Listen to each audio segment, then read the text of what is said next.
গ্রামের নাম ছিল শালবন। চারদিকে সবুজ মাঠ, কাঁচা রাস্তা আর মাঝে মাঝে পুরনো ভাঙা বাড়ি, সব মিলিয়ে একটা শান্ত নিরিবিলি পরিবেশ। কিন্তু এই গ্রামের একটা জায়গা নিয়ে সবাই ভীষণ ভয় পেত। গ্রামের শেষে দাঁড়িয়ে থাকা সেই বিশাল বট গাছটা। লোকজন বলতো সূর্য ডোবার পর কেউ ওই গাছের কাছে যায় না, কারণ সেখানে নাকি কিছু আছে।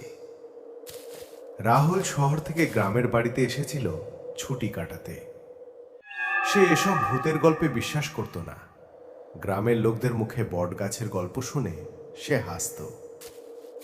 একদিন বিকেলে সে তার বন্ধু সুমনের সঙ্গে ওই গাছটা দেখতে গেল। গাছটা সত্যিই অদ্ভুত। বিশাল শেকড়গুলো মাটির উপর ছড়িয়ে আছে, যেন হাত বাড়িয়ে কাউকে ধরতে চাইছে। চারপাশে এক অদ্ভুত নিস্তব্ধতা, পাখির ডাকও নেই। সুমন বলল, চল ফিরে যাই, সন্ধ্যা হয়ে যাচ্ছে। রাহুল হেসে বলল, ভয় পাচ্ছিস নাকি?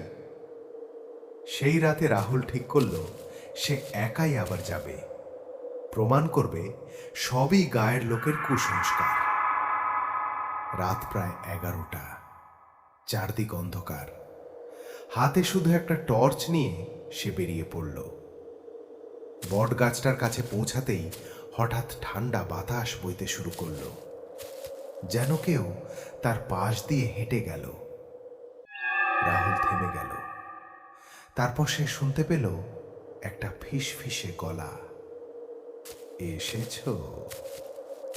রাহুল চমকে উঠল, চারদিকে তাকালো, কিন্তু কাউকে দেখতে পেতে পেল না। হঠাৎ তার টর্চটা নিভে গেল। চারপাশ অন্ধকার, হৃৎপিণ্ড যেন বুক থেকে বেরিয়ে আসবে। তারপর সে অনুভব করল কেউ তার পেছনে দাঁড়িয়ে আছে।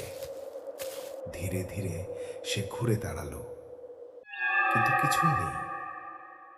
হঠাৎ গাছের ওপর থেকে একটা শব্দ, জুপ জুপ, যেন কেউ শেকড় বেয়ে নিচে নামছে। রাহুল উপরে তাকাতেই তার চোখ স্থির হয়ে গেল। একটা ছায়া উল্টো হয়ে ঝুলছে, চোখ দুটো লাল, আর মুখে এক অদ্ভুত বিকৃত হাসি। ছায়াটা ধীরে ধীরে নিচে নামতে লাগলো। কেউ তো আসে না এখানে, তুমি এলে কেন? গলাটা যেন একসাথে অনেকগুলো মানুষের কণ্ঠ। রাহুল দৌড়াতে চাইল, কিন্তু তার পা নড়ছিল না। হঠাৎ সে অনুভব করল গাছের শেকড়গুলো তার পা জড়িয়ে ধরছে। সে চিৎকার করতে চাইল, কিন্তু গলা দিয়ে কোনো শব্দ বেরোলো না। তার চোখের সামনে সব অন্ধকার হয়ে গেল। পরের দিন সকালে গ্রামের লোকেরা বটগাছটার নিচে রাহুলকে খুঁজে পেল। সে বেঁচে ছিল, কিন্তু তার চোখ দুটো ফাঁকা।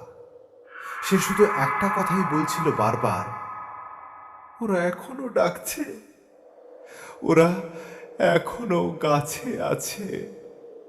তারপর থেকে রাহুল আর স্বাভাবিক হয়নি। আর গ্রামের মানুষ বলতো বট গাছটা শুধু একটা গাছ নয়, সেটা একটা দরজা।